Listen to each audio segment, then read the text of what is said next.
الحمد للہ رب العالمین والصلاة والسلام علی سید الانبیاء والمرسلین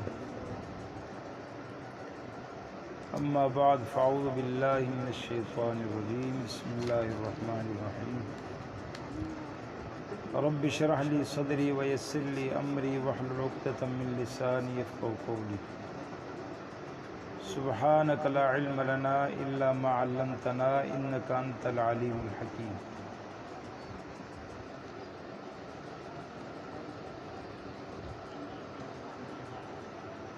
واتقوا فتنة لا تصيبن الذين ظلموا منكم خاصة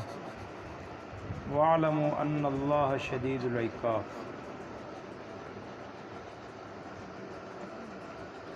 واتقوا ڈرو فتنة اس فتنے سے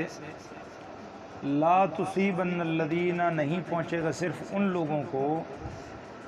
ظلموا جنہوں نے ظلم کیا تم میں سے، یعنی صرف ظالموں کو نہیں پہنچے گا بلکہ اس کے لپیٹ میں سارے کے سارے آئیں گے، نیک بھی بد بھی، لیکن اٹھائے اپنے اپنے اعمال کے حساب سے جائیں گے۔ یعنی فتنتاً تنوین تعظیم کے، یعنی عظیم فتنہ۔ متعدد احادیث صحیحہ میں ثابت ہے کہ نبی صلی اللہ علیہ وسلم نے فرمایا کہ جب کسی قوم میں امر بالمعروف نہی عن المنکر کا فریضہ سر انجام نہ دیا جائے، یعنی یہ فریضہ چھوڑ دیا جائے، نیکی کا حکم دینا اور برائی سے منع کرنا چھوڑ دیا جائے، تو نتیجے میں کیا ہوگا؟ اللہ سبحانہ و تعالیٰ کی طرف سے ان پر عذاب مسلط ہوتا ہے۔ اسی طرح حضرت حذیفہ رضی اللہ تعالیٰ عنہ بیان کرتے رسول اللہ صلی اللہ علیہ وسلم فرمایا، اس ذات کی قسم جس کے ہاتھ میں میری جان ہے، یا تو تم ضرور نیکی کا حکم دو گے اور برائی سے منع کرو گے، یہ دونوں چیزیں اکٹھے ہیں۔ اب کچھ لوگ ہیں جیسے ہمارے تبلیغی بھائی ہیں، وہ صرف نماز کا ہی حکم دیں گے، نیکی کا ہی حکم دیں گے، اگر کوئی ان کے سامنے کہیں کوئی برائی ہو رہی ہو تو روکیں گے نہیں۔ تو یہ دونوں چیزیں اکٹھی ہیں، امر بالمعروف نیکی کا حکم بھی، برائی سے منع بھی کرنا اپنی استطاعت کے مطابق ہے بھائی۔ نبی صلی اللہ علیہ وسلم فرمائی، یا تم نیکی کا ضرور حکم دو گی، برائی سے منع کرو گے،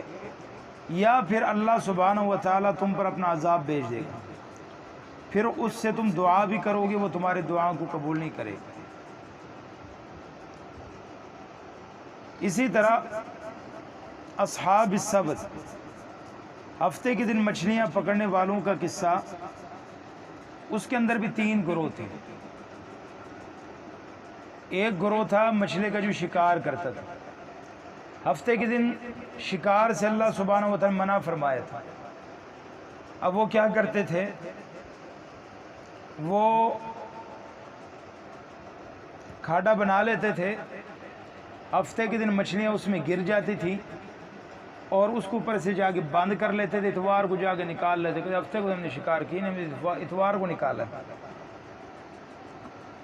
دوسرا گروہ تھا، وہ کہتے سنوں کی لگ گئے، جڑے کریں گے اپے بھگتن گے، جو کریں گے خود ہی بھگتیں گے، لہذا ہمیں روکنے کی ضرورت ہی نہیں ہے۔ تیسرا گروہ تھا کہ لعلہم ینتہون، نہیں یار، معذرۃ الی ربکم ولعلہم ینتہون، جو ان کو روکتا بھی تھا، نہیں یار یہ تم غلط کرتے ہو تو یہ تمہیں نہیں کرنا چاہیے۔ تو جو تیسرا گروہ تھا وہ ان کو کہتا تھا کہ بھائی تمہیں کیا لگی، تم جو ان کو روکتے رہتے تو الجھتے رہتے آپس میں، فائدہ؟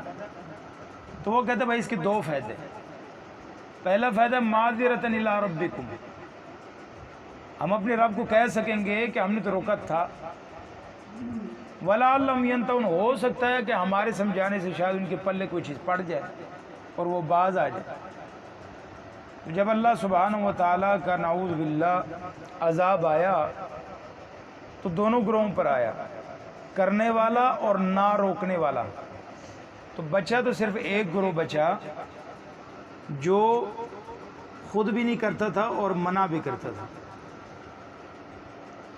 تو اسی لیے اللہ سبحانہ و تعالی نے یہاں فرمایا کہ وَاتَّقُوا فِتْنَةً، اس فتنے سے بچو، لا تصیبن الذین ظلموا منکم خاصہ، صرف ان لوگوں کو نہیں پہنچے گا جنہوں نے تم میں سے ظلم کیا، بلکہ اس کے لپیٹ میں سارے کے سارے آئیں گے۔ تو یہ کون سا فتنہ ہے؟ اس سے مراد یا تو بندوں کا ایک دوسرے پر تسلط ہے بلا تخصیص، یعنی عام و خاص پر ظلم کرتے ہیں، وہ بھی عذاب ہے، یا اس سے مراد کثرت بارش یا سیلاب ہے، یا زمینی یا آسمانی آفات کی صورت میں جو آتے ہیں، یہ سب اس سے مراد ہے۔ کیونکہ جب سیلاب آتے ہیں، زلزلہ آتے ہیں، یا کوئی بھی اللہ کی طرف سے کوئی آفت آتی ہے، اس میں برے لوگوں کو گن گن کے نہیں آتے، اس کے لپیٹ میں سارے آ جاتے ہیں، وہ نیک تب بھی آ جاتے ہیں، وہ برے تب بھی آ جاتے ہیں، اس کی لپیٹ میں سب کے سب آ جاتے ہیں۔ تو اسی لیے اللہ سبحانہ و تعالیٰ فرماتے ہیں کہ وَاتَّقُوا فِتْنَةً، بچو اس فتنے سے جو صرف ظالموں کو نہیں پہنچے گا، بلکہ اس کے لپیٹ میں سب کے سب اس کے لپیٹ میں آئیں گے۔ تو جس طرح اپنی اصلاح کرنی ہے، اسی طرح دوسروں کی اصلاح کرنی ہے۔ تو اسی طرح ہم دیکھتے ہیں کہ گناہ گار تو ہم بھی ایک دوسرے سے بڑھ کر ہیں، لیکن ہوتا یہ ہے کہ اللہ سبحانہ و تعالی کسی کو مبتلا کر کے دوسرے کے لیے بھی باعث عبرت بنا دیتے ہیں یا سبق بنا لیتے ہیں کہ اس کو دیکھ کر دوسرا جو ہے نا وہ سبق پکڑ لے، ان کو دیکھ کر جو ہے نا دوسرے سبق پکڑ لے۔ تو اللہ سبحانہ و تعالیٰ نے اگر ہمیں محفوظ رکھا ہے تو اس کا مطلب یہ ہے کہ ہمیں پلٹ آنا چاہیے، اللہ سے انابت کرنا چاہیے، تعلق کو مضبوط کرنا چاہیے، اور اللہ سبحانہ و تعالیٰ کا جتنا بھی شکر کیا جائے کم ہے، اور اللہ سبحانہ و تعالیٰ سے اپنے گناہوں پر شرمندہ ہو کر توبہ استغفار کرنا چاہیے۔ تو باقی جو ہمارے بھائی جس مصیبت میں مبتلا ہیں ان کے لیے ہم دعا ہی کر سکتے ہیں، باقی جتنے تنظیمیں ہیں جو بھی ہیں سب کوشش کرنے کی کوشش کر رہے ہیں، لیکن فردن ہے وہ بھی سارے فردن ہی کر رہے ہیں، میں اور آپ کر رہے ہیں۔ یعنی گویا کہ غریب کو کوئی بھی ویسے پوچھنے والا نہیں ہوتا، کوئی پوچھنے والا نہیں ہے، ایسے لگتا ہے جیسے وہ کوئی تیسرے کسی ملک میں رہنے والے تھے، کوئی حکومت نام کی کوئی چیز ہی نہیں، بھائی سارے عوام ہیں، اپنے طور پہ لگے ہوئے ہیں، کوئی حکومت نام کی کوئی چیز نہیں، کوئی بڑے نام کی کوئی چیز نہیں، کوئی کسی اور نام کی کوئی وہاں کوئی مشینری نہیں۔ اب یہ پرانا دور تو ہے نہیں بھائی، یہ پتہ نہ ہو، اب تو اگر بارش آنے سے پہلے بتا دیا جاتا ہے بھائی اس چیز کا خطرہ ہے، نبٹ سکتے تھے، اپنے نالوں کو صاف کرا سکتے، سارا کچھ کر سکتے تھے، لیکن نہیں، بلکہ ان کے زخموں پر مزید نمک کیسے چھڑکتے ہیں، جو وہاں کے وڈیرے ہیں اور ایم پی ہیں، وہ بیان کیا دیتے ہیں بھائی یہ جی ہمارے گناہوں کی جو ہے شامت ہے، لہذا توبہ استغفار کرنا چاہیے۔ بھائی فی الحال تجھے تبلیغ کی ضرورت نہیں ہے، تجھے بچانے کی ضرورت ہے، تیرے بس میں جو وسائل ہیں تو ان کو استعمال کر،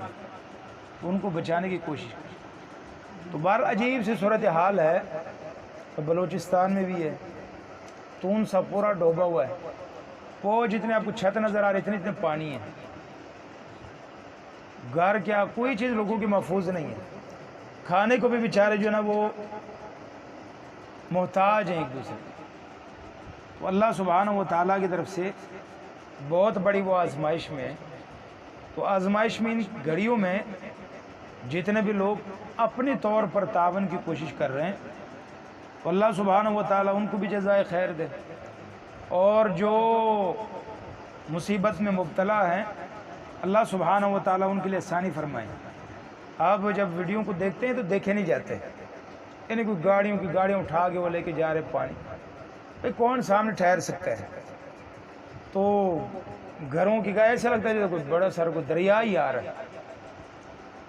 تو اللہ سبحانہ و تعالیٰ کی طرف سے بہت بڑی آزمائش ہے۔ تو اللہ سبحانہ و تعالیٰ سے ہر وقت ہر لمحے اپنے لیے بھی دعا کریں، اور کم از کم ان کو دعاؤں میں ضرور یاد کریں جو اس مصیبت کی گھڑی میں وہاں مبتلا ہیں۔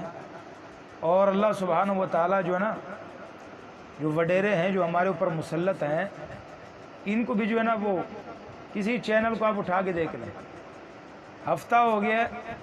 لوگ مر رہے ہیں، ہزاروں کی تعداد میں لاپتہ ہیں۔ کوئی بلوچستان کی جو ہے نا وہ جگہ سے وہ لاپتہ ہوا ہے، وہ سندھ کے دریا میں آ کے ملتا ہے۔ تو مجال ہے آپ نے کوئی خبروں میں سنا ہو، سارے جو ہے نا وہ دلے اسی پہ لگے ہوئے ہیں، شہباز گل تو یہ تو دوسرا یہ ہے، سب ان کے خبروں کی سرخیوں میں یہی ہے، لوگ مر رہے ہیں، جانوں میں کیا ہے کسی کو کوئی پتہ ہی نہیں ہے۔ فرداً سارے اپنے اپنے استطاعت کے مطابق پہنچنے کی کوشش کریں۔ بھائی کتنے پہنچیں، اب کہاں پہنچ سکتے ہیں؟ اب دریاؤں سے وہ سڑک بھی جو ہے نا وہ ختم ہوئی پڑی ہیں، لیکن وہ جو ہے نا وہ ہیلی کاپٹر بھی ماشاءاللہ آ ہی نہیں رہے۔